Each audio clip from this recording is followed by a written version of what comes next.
અમુક નાની મોટી ભૂલો થાય ને ભાઈ, તો આપણે ગુસ્સામાં બાપ જોડે અને ભાઈ જોડે સંબંધ તોડી નાખે છે.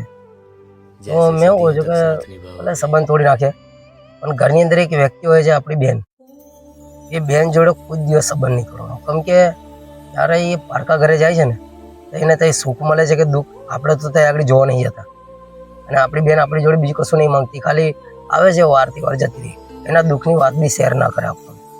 તો સૌથી વધારે મેં એક વાત કહું, ખોટું ના લગાડતા. ભલે તમારો ભાઈ જોડે કે બાપ જોડે એકવાર સંબંધ બગડી તમે અલગ જુદા રહેવા જતા રહ્યા હોય, અને ભાઈ જોડે બી સંબંધ તોડીને જુદા રહેવા જતા રહ્યા એનો વાંધો નહીં, પણ બહેન જોડે છે ને કોઈ દિવસ સંબંધ નહીં તોડવાનો. કેમ કે ગમે તેવી બહેન છે ને, એના દુઃખની વાતો કોઈ દાડો શેર નહીં કરે. આપણે બહેનને તો ભલે ગમે એનો નાનો મોટો ઝઘડો થયો, પણ બહેન જોડે સંબંધ બહુ જાળવી રાખવાનો.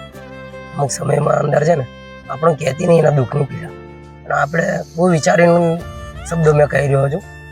અમુક જણ તો બહુ અલગ વિચારતા, પણ બહુ વિચારીને શબ્દો કીધો કે બહેન જોડે જેટલું બને ને એટલો સંબંધ તોડવો નહીં આવે.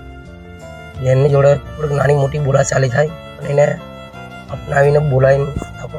બાકી અમુક ટાઈમ પર તમારો ભાઈ બી નહીં સપોર્ટ કરે, પણ બેન તમારું ખોટું નહીં બોલે યાર.